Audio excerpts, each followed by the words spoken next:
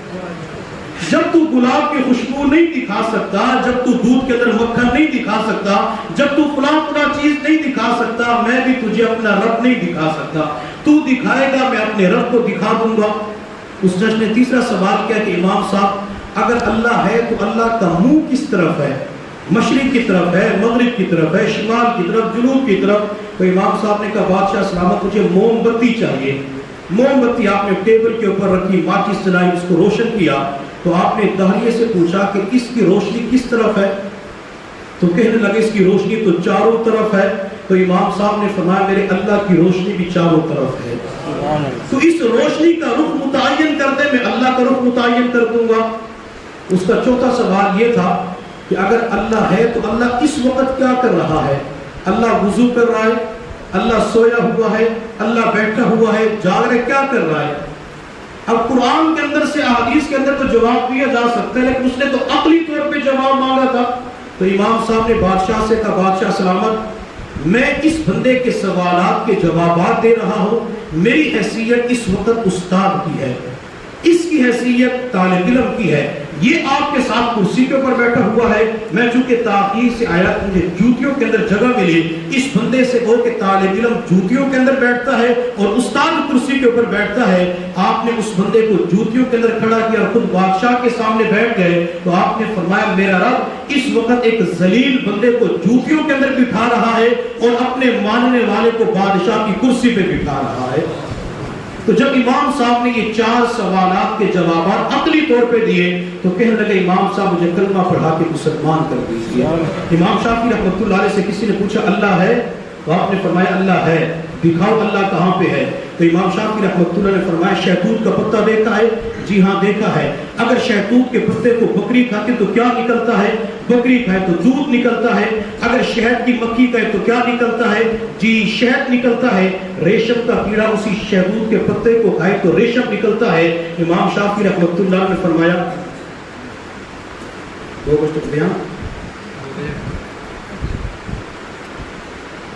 تو امام شافعی رحمۃ اللہ علیہ نے فرمایا کہ شہتوت کا پتا اگر بکری کھاتی ہے تو دودھ نکلتا ہے، شہتوت کا پتا اگر شہد کی مکھی کھاتی ہے تو میٹھا شہد نکلتا ہے، شہتوت کا پتا ریشم کا کیڑا کھاتے تو ریشم نکلتا ہے۔ کہ اب بھی تم اس بات کو تسلیم نہیں کرتے کہ اسی پتے کے اندر تمام چیزوں کی تاثیر ڈالنے والا ایک اللہ ہی تو۔ امام احمد بن حنبل رحمۃ اللہ علیہ کے پاس ایک داہیہ آیا، اللہ ہے؟ تو کہا اللہ ہے، دکھاؤ اللہ کہاں پہ ہے؟ اللہ کا وجود ہے، اللہ اس کائنات کے نظام کو چلاتا ہے۔ تو امام احمد بن حنبل رحمۃ اللہ نے فرمایا کہ میں نے دنیا کے اندر ایک خوبصورت مکان دیکھا ہے، وہ مکان ہر طرف سے بند ہے، نہ اس کی کوئی کھڑکی ہے نہ روشن دان ہے، سوئی کے ناکے کے برابر بھی اس کے اندر سوراخ نہیں ہے، لیکن جب میں اس مکان کو دیکھتا ہوں بہترین سفید رنگ کا محل ہے، سفید رنگ کیا گیا، لیکن جو ہی وہ مکان ٹوٹتا ہے تو اس مکان کے اندر سے ایک مخلوق باہر نکلتی ہے، وہ مخلوق باہر نکلتے ہی نہ پتھر کھاتی ہے نہ مٹی کھاتی ہے، وہ دانا چگنا شروع کر دیتی ہے۔ امام احمد بن حنبل رحمۃ اللہ نے فرمایا اس مکان کا نام انڈا ہے، یہ مکان ہر طرف سے بند ہے، لیکن جب میرے اللہ کا امر ہوتا ہے اس انڈے کے اندر سے چوزا باہر نکلتا ہے، اس بچے کے پاس اتنا علم ہوتا ہے یہ دنیا کے اندر آتے ہی نہ مٹی کے اوپر چونچ مارتا ہے نہ پتھر کے اوپر چونچ مارتا ہے، ماں کے قریب جو دانے پڑے ہوتے ہیں ان دانوں کو چگنا شروع کر دیتا ہے۔ تو امام احمد بن حنبل نے فرمایا یہ بند کمرے کے اندر سے ایک مخلوق کا نکل آنا اللہ کے وجود کے اوپر دلیل ہی تو ہے۔ تو ہمارے اکابرین نے، ہمارے بزرگوں نے، ہمارے اسلاف نے اللہ کے وجود کو عقلی طور پہ لوگوں کے سامنے بیان کیا ہے، اس لیے اللہ کی ذات کے بارے میں اپنا عقیدہ مضبوط رکھے کہ اللہ ہے، اللہ اس کائنات کو بنانے والا، اللہ تعالیٰ اس کائنات کے نظام کو چلانے والا، اور پوری کائنات کا نظام صرف اور صرف اللہ رب العزت کے ہاتھ میں ہے۔ اور یہاں پہ بات اور سمجھے، ہمارا آج کا نوجوان جو دنیاوی علوم سے وابستہ ہوتا ہے، جب کرسمس ڈے آتا ہے، جو سوشل میڈیا کا استعمال کرنے والے جہاں مختلف گروپوں کے اندر ان کے عیسائی دوست ہوتے ہیں تو عیسائی دوستوں کو کرسمس ڈے کی مبارکباد پیش کر رہے ہوتے ہیں کہ آپ کو کرسمس ڈے مبارک ہو، آپ کو فلاں ڈے مبارک ہو۔ کیا کرسمس ڈے کی مبارکباد دینا جائز ہے؟ ہرگز جائز نہیں ہے۔ میرے اللہ نے قرآن میں فرمایا وَقَالُوا اتَّخَذَ الرَّحْمَنُ وَلَدًا لَقَدْ جِئْتُمْ شَيْئًا إِدًّا، جن لوگوں نے اللہ کی ذات کے بارے میں کہا کہ اللہ کا بیٹا ہے۔ اللہ کا بیٹا کون ہے؟ کسی نے کہا کہ عیسیٰ اللہ کا بیٹا ہے، اور یہودیوں نے کہا وقالت اليہود عزیر ابن اللہ، کہ عزیر اللہ کا بیٹا ہے، اور مشرکین مکہ نے کہا کہ فرشتے اللہ کی بیٹیاں ہیں، اور کسی نے کہا کہ مریم اللہ کی بیوی ہے۔ اللہ نے ان تمام تر اعتراضات کے جواب قرآن کے اندر دیے۔ وَلَمْ تَكُنْ لَهُ صَاحِبَةٌ، اللہ کی کوئی بیوی نہیں ہے۔ مشرکین مکہ نے کہا کہ اللہ کا سسرال بھی ہے۔